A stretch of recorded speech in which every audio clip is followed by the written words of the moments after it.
Hello, everyone. Welcome back to the Self Storage Podcast. I am your host, Scott Meyers, and today we're going to be diving into one of the hottest and honestly most urgent topics in the U.S. self storage industry right now, and that is dynamic pricing and revenue optimization. And obviously, AI is at the heart of all of this because it is the engine that is running dynamic pricing and that revenue optimization. So if you've been watching trends lately, you know rents are still continuing to soften in many markets. They're coming up in some. We're seeing some trending in the right direction, but as we head into fall, some folks are trying to keep that momentum, and we are seeing once again a softening of the rents in many markets. New supply is hitting the ground as it continues to, and we're doing the same thing. We've got projects that are coming online right now, some both developments as well as new developments too, as well as conversions and promotions are eating away at the profits, and we are I don't want to say part of that, but that is just what you do. We're doing our best to keep the rents at a certain level, but offer some promotions until we lease up, rather than reduce rents. But in some markets, that's what we've had to do, even lower than the time in which we did our feasibility study for these profits. So the big question is what to do.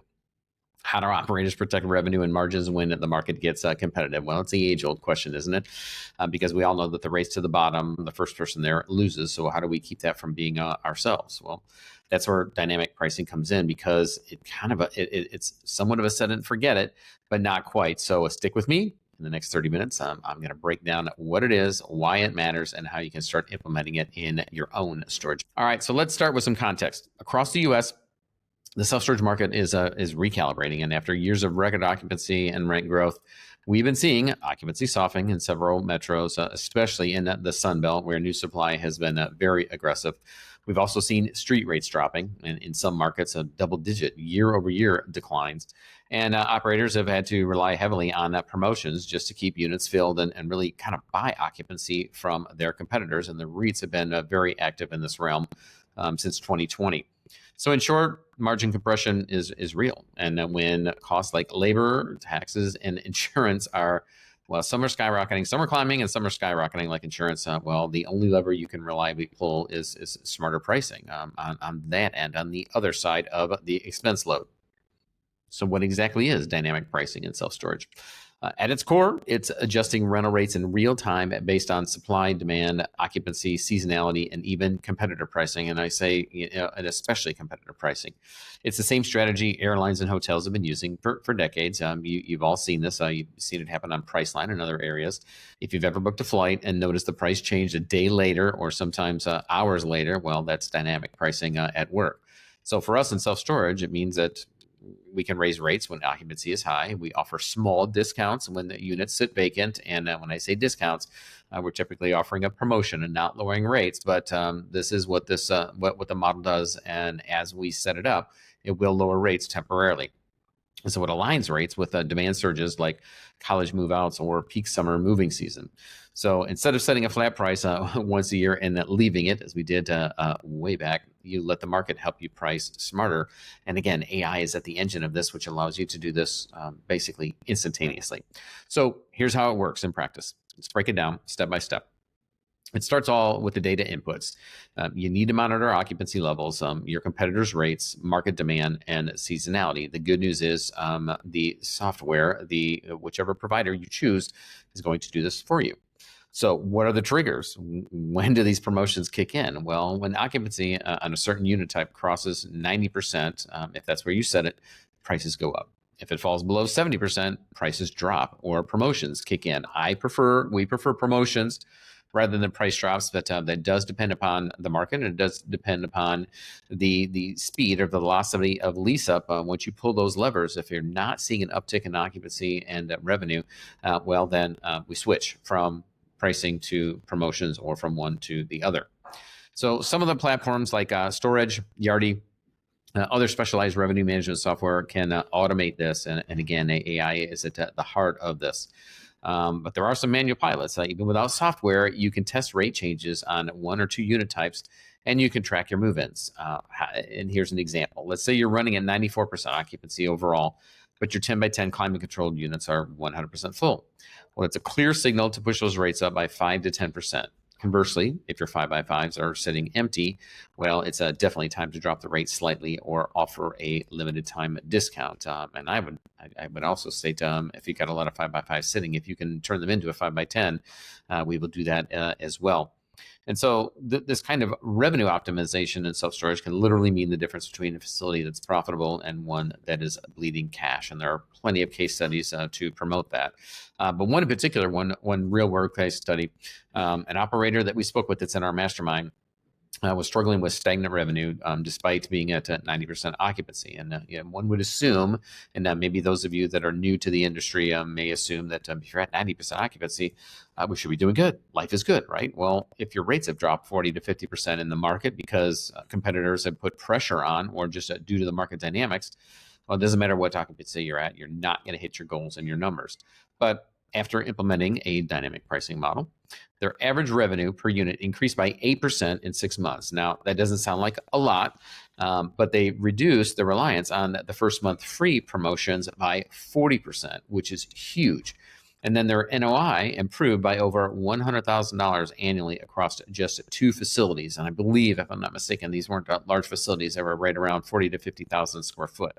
Now, these numbers aren't guaranteed, but they show the power of how letting the data drive the pricing rather than just guessing or matching the guy down the street, and doing it in real time because it is backed by and again powered by AI. So what are some of the challenges and risks? This sounds too easy, Scott. Well, dynamic pricing isn't perfect. It just isn't. So let's talk about the challenges. First of all, you may get a little bit of tenant pushback because nobody likes pricings. Good grief. Tenant pushback. Nobody likes seeing prices change constantly, and you'll need to communicate clearly that pricing reflects market demand. And then also the data accuracy. If your inputs are off, well, your pricing will be too. So as the old adage says, garbage in, garbage out, and this applies here as well, and in spades.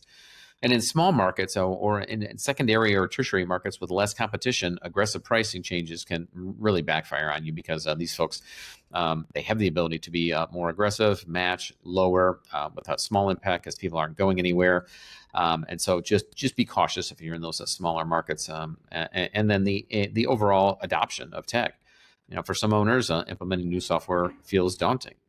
This may be you, but the key is to start small, test, and then expand, as we always talk about here. Start small, test, and then expand. And so what are some of the action steps that you can take? Well, what should you do if you're listening and thinking, okay, it's time. I've heard about this. I want to try this. Well, write this down if you haven't been taking notes already. Here are 3 quick win steps for implementing for the first time revenue management and optimization. So it starts with number 1, auditing your pricing. Pull up your unit mix and compare against your top 5 competitors. Are you underpriced or over promoting? And you can do this by without going back into a whole lot of previous episodes. But if you look at how to do a market analysis, we've covered this in previous episodes. It's as simple as going to Sparefoot, visiting your competitors on their sites. Their pricing should be on there, at least close enough with a handful of sizes that they have. And then be careful, be cautious, because some of these are internet and promotional rates rather than our actual rates. And so you may have to call to actually get the actual rates. And so asking them the question, what happens when my promotion rate burns off, if this is the rate that's on right now, and then get a couple of prices for a couple of the unit sizes, and then determine the average, and then do that across all of your competitors within a 5-mile radius, and you'll have the market rates. Okay. So pick one unit type then to test in your own unit mix and at your own facility. Maybe your 10 by 20s or climate controlled units. Adjust by just 5% and then monitor the move-ins over the course of 30 days. We always do a 30-day test, 30 to 45 days, so that we're sure that we cover the ins and outs of the month, even a little bit of seasonality. And then number 3 is you set alerts by occupancy threshold. So for example, if occupancy drops below 75% on a unit type, you adjust pricing down. And if it goes above 90%, well, then you adjust it up. And this phased approach gives you data without risking your whole facility's revenue at once. Okay, so that's it in a nutshell. I don't want to make it any more complicated than that. But let's talk about what this looks like once you implement it, and then the future of revenue management once you implement it across your facility, and then all facilities. So, looking ahead, dynamic pricing is changing pretty quickly, and it's only going to get more sophisticated. The predictive analytics that help us forecast a demand before it happens is a real thing. And so we're using this now. We're using our revenue management and pricing models, our software, and we're using it to predict what our demand is going to be and factoring that into our analysis when we're looking at new sites or even existing sites that we're looking to acquire. And they've been fairly accurate. I've been pleasantly surprised by that. We've been utilizing this form of predictive modeling on the front end for a little over a year now, and it has been spot on, even in the lease up of a new facility that's coming into a market. And so when you integrate the marketing with these pricing systems, you're going to then automatically adjust your Google ad spend alongside a unit pricing. And we've also seen that ad spend come down as well. So it's a double benefit. Not only are you getting optimizing your pricing, you're reducing your promotions, but also reducing your ad spend as well. So it is a win-win-win, truly. And yes, AI is going to take this to continue to take this to the next level. But again, we've touched on this on previous episodes, and we will continue to touch on how AI is going to really change the face of how we market and how we operate our facilities. So for now, the operators who get comfortable with dynamic pricing are simply going to outperform those who don't. And so that is really the key. And that's, you've heard me talk about AI, and my approach to this is that it's not a nicety anymore. It's not something that is going to allow you to get ahead, although yes it is, and yes it will, but for a short time, just a short window, because once everybody starts to adopt it, then that's going to become the new norm. And that is 100% the direction that we're heading. It's not a prediction. It's not me trying to be prophetic.